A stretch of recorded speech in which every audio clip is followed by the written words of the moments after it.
اقرأ وربك الأكرم الذي علم بالقلم علم الإنسان ما لم يعلم. That's what I'm going to leave you with. He taught the human being what he did not know at all. You know, one of the biggest crises, I'll speak frankly with you. I don't talk about things publicly in lectures that I see in my life, that I observe. But one thing I will share with you today I didn't share before. When I travel across the world and I meet with Muslims across the world, you know, one of the biggest problems I find is close-mindedness.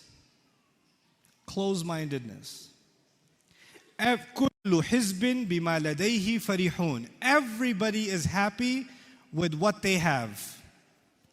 I believe in this. I follow this scholar. I read this book.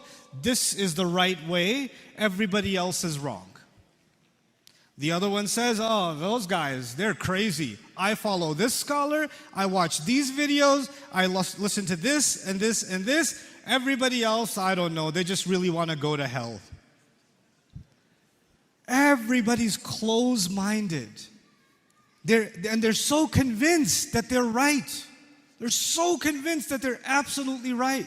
What is the solution to that problem? And by the way, when you are convinced that you're right, then you start seeing the problem in everyone else, and you don't see the problem in yourself. You're already perfect. You already have your express ticket to Jannah. Everybody else has a problem. This is the mentality that you develop. And when we have that kind of mentality, you can never grow. You can never bring solutions because you don't need to learn. Remember I started with Iqra? The need to learn, the need to grow, the need to humble myself and say, I don't think I know. I need to revisit. I need to question. I need to investigate. I need to go back and review even what I thought I knew. I met a scholar, really smart man. I will not tell you his name. He wrote a book on the Quran. He wrote a book. 15 years later, he told me, I don't believe half the things that I wrote. My opinions have completely changed. I said, good. I'm not angry, I'm happy. They're supposed to change. You're supposed to grow. So are you going to write a new book? He said, no, that's crazy.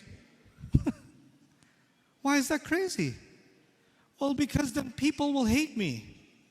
Because they'll say this guy changed. So I would rather keep everybody back. You see what I mean by when you become willing to grow, you have to be brave. Not just humble, but also brave. He's humble enough to accept that I've changed. Some of my conclusions were wrong. But he's not brave enough to come out and say it. You are going to be the people about which the Quran says, لا يخافون في الله لومة لائم. They don't fear, with Allah before them, they don't fear the blame of anyone who blames. They say the truth as it is convincing to them. They don't hide it. They're not afraid of the consequences of it. And they say it and they say, this is what I think is the truth, but even this could be wrong. So I welcome your criticism. I welcome conversation. The Muslim Ummah needs conversation. We need discussion. We need to discuss our differences intelligently, openly, with one goal, not who will win, who will lose, because that is again back to rank. That's not what we want. We want the truth. Because if somebody can come and tell me, Ustad, you are wrong about this ayah. You are wrong in this lecture.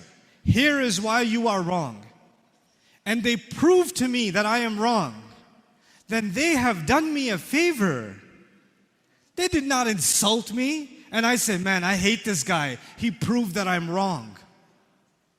That means that I'm not learning for the truth. That means I'm learning for popularity. I'm learning for a rank. I'm learning for how many followers can I get. I'm learning for how many people appreciate me.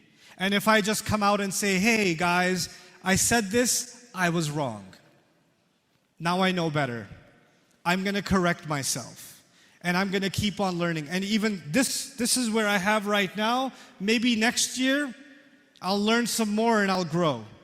That growth mentality, when you develop that, you will realize we will be the most powerful people on earth. And it's not even because we want to be. Power and influence will be a byproduct. It will be a second-hand consequence of the actual pursuit of truth. I pray, I genuinely pray, and I wish, and I already start seeing that this generation of people, you guys, you men and women, you're going to be the generation of the pursuit of truth.